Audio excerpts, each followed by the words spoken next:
everybody. We are back with my good friend and buddy, Ryan Eaton. We're going to be talking about things we wish we would have learned or things we did right in our 30s. So this is, universal principles, whether you're 10, 15, 18, 48, but we're specifically looking back at this past decade.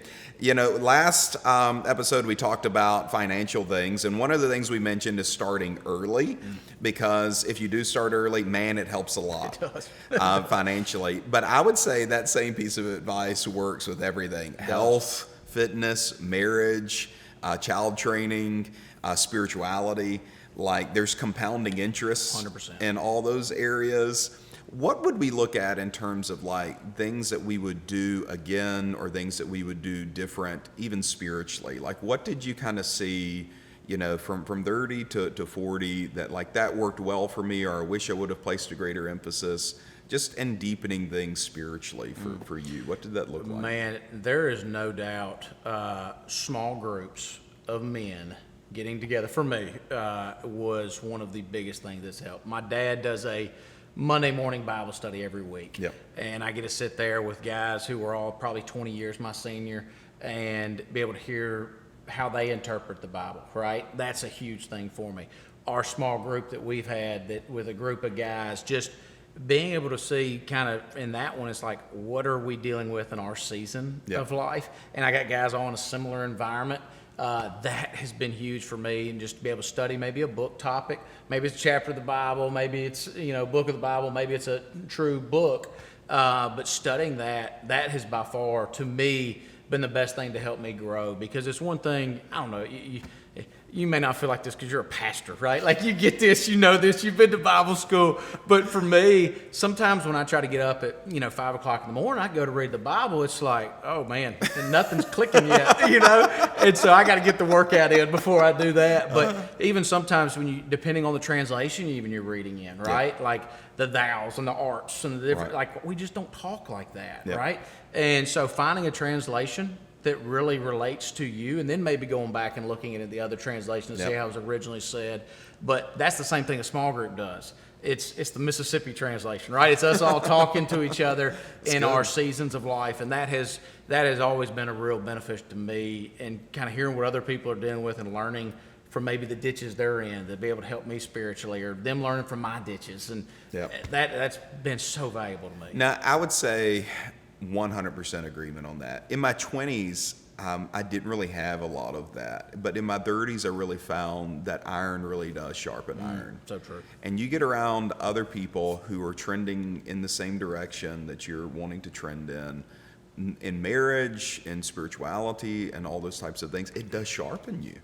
And I placed a greater emphasis on that in my 30s, and I'm so thankful I did. I would do that all over again. If I could do anything different, I'd do it more. That's right. Because I think we both, and we've talked about that a lot, of life, it gets busier, and kids, and you're just living so much for them that sometimes it's easy to not really look at the things that you need. Yep. And if I could go back and do anything different, it would be like to prioritize more of that. We did that missions trip years ago. That was special. And we still look back at it as like such a time of bonding, of course, a friendship, but also like deepening things spiritually, and some of those memories made with men who were even our seniors, that we were able to just take so much wisdom from them. I wish I would have done that one or two more times. Me too. Of getting together, taking a missions trip, going to see something, having that time where you have, instead of just 30-minute lunch or whatever, but a good 5-7 days of like with Christian men. That's right. And you really have a lot of those conversations about marriage and family that become guideposts and become turning points. And things like that. So I agree wholeheartedly. And I love the point that you made about the Bible translation and finding a Bible translation that does speak to you. That's right. And getting that in. So. It's helped me at least. Hopefully there's another person out there that's like that. But yeah, it's helped a lot. That's right. Personal growth. I know that's something me and you both really prioritize in our life. I believe that life typically does not outgrow us. Yeah. And if it does, it'll shrink back to us. And so I know that, personal growth is a big thing for us in terms of reading and podcast or books on tape, things like that. Are there any things that you do with intentionality or wish you would have done to kind of further that process along for personal growth? Like, what are some of the habits you have in that area? We've all heard the quote, right, that says the only difference from where you are now and where you'll be 5 years from now are the books you read and the people you meet. There's a lot of truth. That's a good quote. Say that again for people. The only difference between where you are now, where you'll be 5 years from now, are the books you read and the people you meet. And I don't think that is all encompassing, but there is so much truth in that at the same time, right? Yes. And if you really look at that, there's the learning aspect and there's the relationship aspect.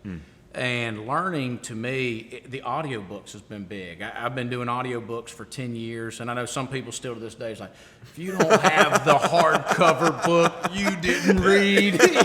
So like, I get that. Do you, right? Like, be you. But for me, I can read a book while I'm on the treadmill. Yeah. I can't do that physically. Yeah. I can do it while I'm running in the morning or while I'm doing this or that. While after I take kids to school, I can listen to something. That has been big to me because it allows me to put information in. And we are so blessed to be in the time of life that we are where we have that technology to be able to do. Just how we can use technology negatively, we can use it positively. Yes. And this is one of the things that, for me, using it positively means, whether it's a YouTube how-to video or whether it's a podcast or whether it's audio, but whatever the case may be, just putting that information in. But at the same time, just putting in the information doesn't do anything. And I got a friend who, he reads a ton of books each year, 50 to 75 books a year, which to me is a lot. And and so with that though, I can't tell you the last time I've seen him take action on any of those books. And I don't say that negatively. No, yeah. I say that to bring the point across that taking action with the information you learn is critical. Yeah. I would rather read 5 books that I do something with than 50 books that I don't do anything with. Yeah. And, I've always kind of looked at it as kind of like a bowl of Honey Nut Cheerios. I like Honey Nut Cheerios. And I love a bowl of Honey Nut Cheerios. But if I leave it in that bowl of milk, it becomes soggy, right? It's not any good anymore. Yeah. Well, the same thing with information we learn. If we don't take action, pick up the spoon and eat it, it becomes soggy and it's just no longer any good. Yeah. So get something. It doesn't have to be take a book with 50 chapters and you have to do something with every single chapter, but make sure you take 1 or 2 things from that information. And yeah, I've said that for years, that one scripture done is better than 10,000 read. Yep, I agree. And like if something is speaking to you, a book, a podcast, a devotional, That's right. whatever it is, reread it and reread it, re-listen to it and re-listen to it over and over and over and over again until you find yourself taking action.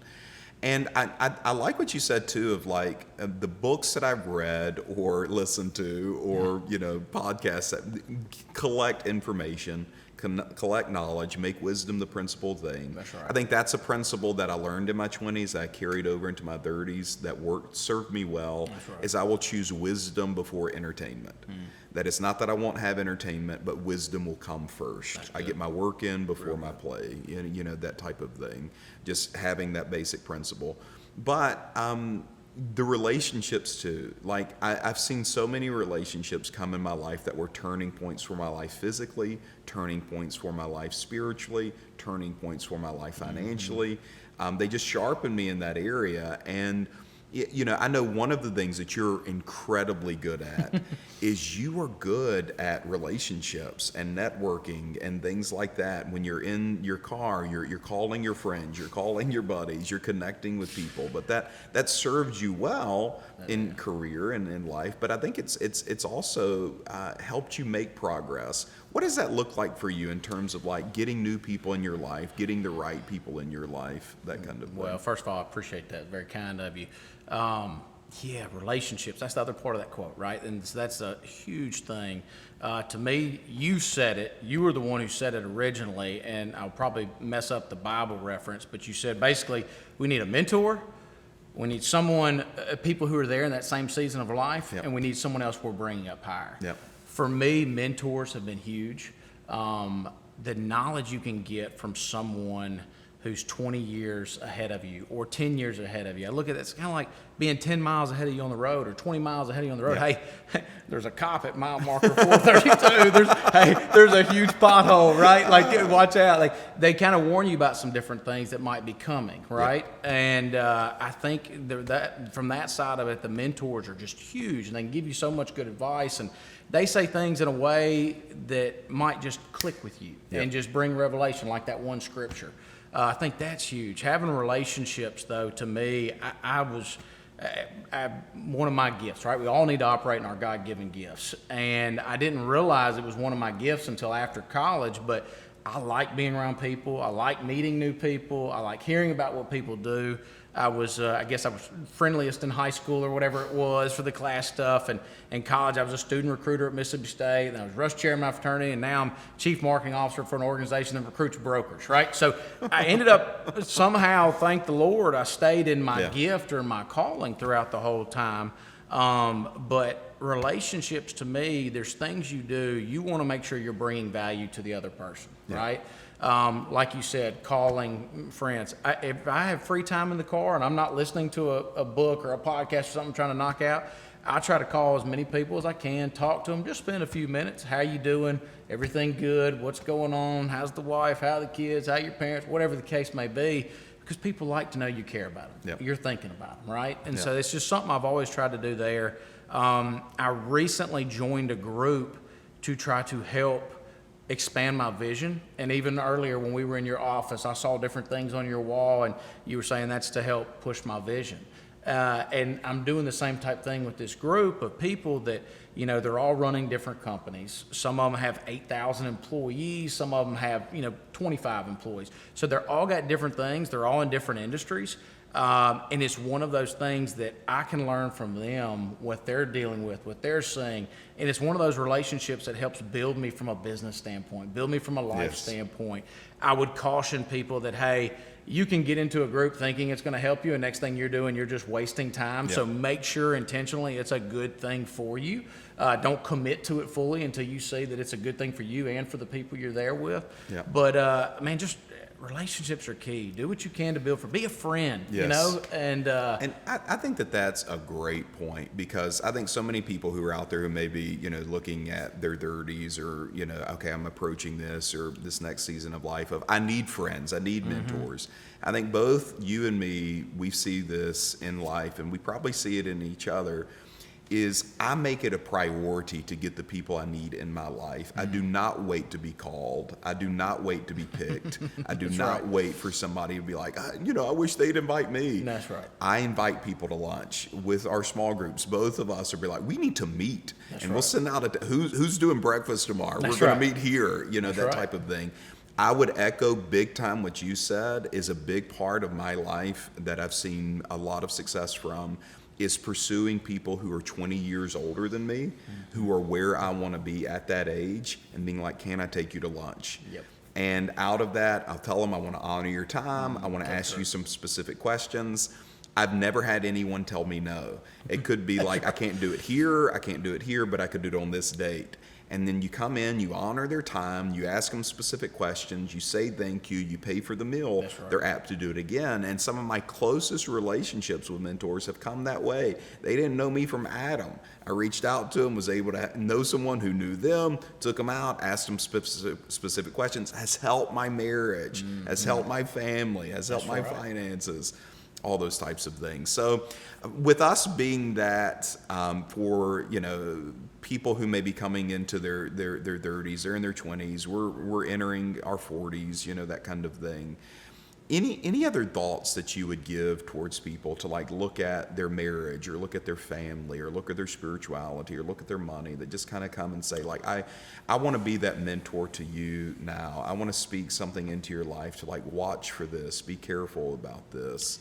Pay attention to this. That's a great question, and there's probably 1,000 different things in all the areas, but one that's kind of hit home with me recently. I had a buddy from college who I talk to occasionally. Recently went through a divorce, and you see how much. And I know you see it, but you see how much it hurts someone when they go through divorce. And I saw even early on they didn't really have many guardrails in their life, in their marriage. And I don't say that from a judgmental yeah. standpoint at all. I haven't gotten a whole lot right in my life. Sometimes I feel like, well, one thing that I got right, my wife and I set strict guardrails in our marriage early on. I will never ride with a woman alone. I will never go eat dinner, lunch, breakfast, whatever the case. We set even to the point sometimes it's weird because it's like, hey, we're going across the street for a meeting, and it's like, take your own car, I'll meet you over there. And it's, it's 30 feet away, whatever the case may be. But setting guardrails in your life, in your marriage, and knowing those up front, using the Bible as your guardrails, right? Yes. And you've said it before, Andy Stanley said it before, but guardrails, you still might get scuffed up or bruised by hitting the guardrail, but it keeps you from going off in the ditch, right? Yes. And so setting guardrails, not only in your marriage, but in your family, in your with your finances, that's another big one, and with your time, that's a big one because you can get your time sucked away quick, as we were saying earlier with kids and everything. But guardrails are huge. Yeah. Set those in your marriage. Set those in your family. Hey, this is my time for the kids. I'm not letting these outside factors come in during this time. Like having those good guardrails there can save your life. And I agree wholeheartedly. What are some of those guardrails like for you personally, or in marriage, or with kids? Like, like I love some of those examples. Like one big one for me, and this may be somewhat controversial, I really don't care, it served me well, is I don't have a friend who's the opposite sex. Yeah. And the reason for that is I told my niece this for years. She lived with us for a while. And I told her, I'm like, if you have a friend who's the opposite sex, one of you will like each other. I've heard you And say she's that. like, That's well, good. I don't like him. I'm like, then he likes you. That's And that type of thing. And she's like, no, he does. Years later, You find out? he came to her and he's like, I have the biggest crush on you. I'm like, I told you. You called it. I told you. Because it's not healthy. That's right. And I think intimacy always begins when the two of you share what the two of you share. Mm-hmm. And when you begin to have moments of intimacy with the opposite sex, and somebody says, well, we're not intimate, like we don't hold hands, but you're having conversations that only the two of you are having. You're having moments that only the two of you are having. You're having meals that only the two of you are having. It can build unhealthy soul ties. It doesn't mean it is unhealthy. That's right. But it has the potential. And that's what a guardrail is. It's like, I'm not off the cliff. Exactly. That's right. Exactly. You're not off the That's cliff. right. Like this is a There's still guardrail chance, that a man has put in place to keep you from going off the cliff Amen. and something unhealthy developing in your life. So there are things like that I've set. Guardrails for me, like in devotionals, of I will, before I do anything, I'll get in the Word and I'll pray and look at my goals. Or guardrails physically of at least 4 times a week, I'll do something for 30 minutes. That's right. Things. What other guardrails do you think people need to have across all those boards that just keep things safe? Spending only 80% of my income. That's a guardrail. That's right. That type of thing. I think what do you look at that's a there? perfect one for your finances, right? Like, hey, I'm only going to spend 80%. 10% is always going to go to our family's future. Yep. 10% is always going to go first to the Lord. Different things like that can be good. It can even be one of those things, that, hey, if we're going to spend over X amount of dollars, we both have to be in agreement on there, or we Yes. don't spend it, right? Like that's just it sounds silly, but that's a little guardrail that's going to keep one or the other from being upset and angry about things. From a time standpoint, I'd look at it. You got to set a guardrail. I love my mornings. Yep. I get up early. It's no one else in my house typically is up that early unless my son's going to work out at school and he's in and out and gone. That is my time to be able to work out, to read the Bible, to pray, all the different things that are there. So setting a guardrail, hey, this time to this time is this, or hey, I'm not going to leave the house until we've prayed as a family, or I'm not, different things like that. When I come home, hitting the do not disturb, this is my immediate 1 hours for my family here. There's different things like that you can set, and they don't have to be complicated, right? Yep. You can set basics, but anything that you can do it can be like a bumper, and it can be a guardrail, right? Yep. And it's nice to have some bumpers there that keep you before you even get to the guardrails. And so it can be of any form or fashion, but you need to get on page. If you're married, you need to get on page, right? If you're single, you need to think, hey, I'm going to be married.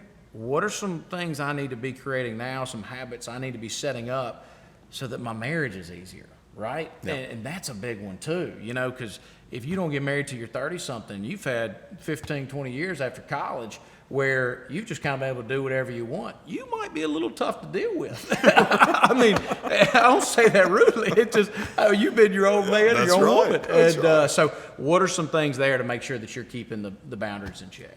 What were things that because you and Amanda have been married now, how many years?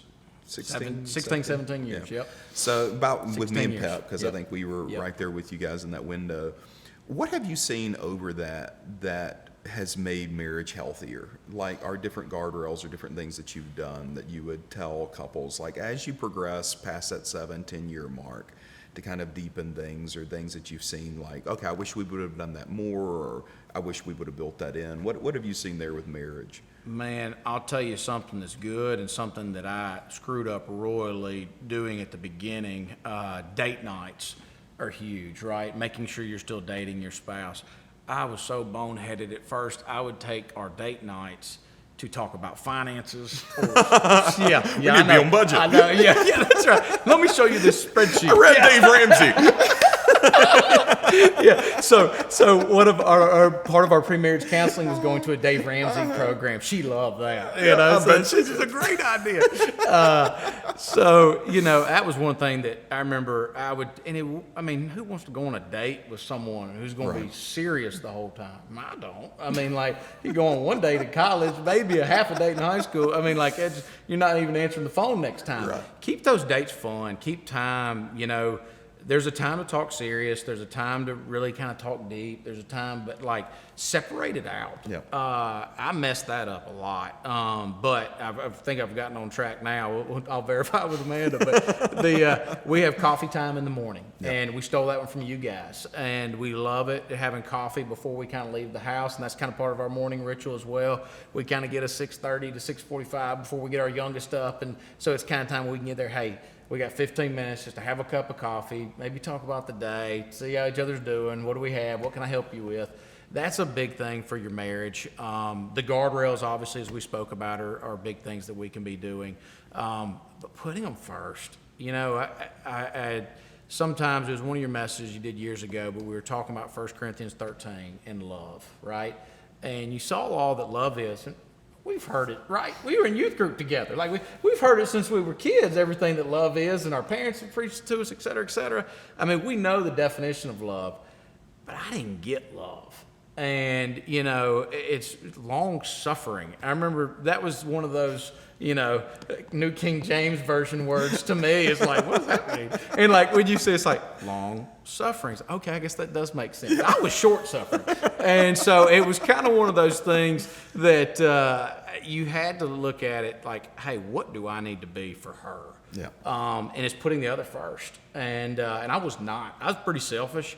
I still am selfish sometimes to this day. But the more you can do to be that true love, I mean, to me, if you're doing that, your marriage is going to be just fine. I like that a lot. And I'll close with this, but with marriage, with my children, with my friends, with my staff, a question I've been asking myself a lot lately is, what's it like to be on the other side of me? That's a good one. What's it like to be on the other side of me? What's it like to see me when I come home? What's Yeah. it like to be in your shoes when I walk in the door? Yeah. What's it like to be on the other side of this conversation? What's it like when I walk into your room? What's it like when you see me approach you? What's it like when you see me at the dinner table? What's it like for you with me? That's good. And that's helped me, and it's challenged me. Yeah, sure. And that kind of thing, to really be more present with my kids, nicer to my friends, nicer to my teammates and my coworkers and things like that, more gracious, more humble.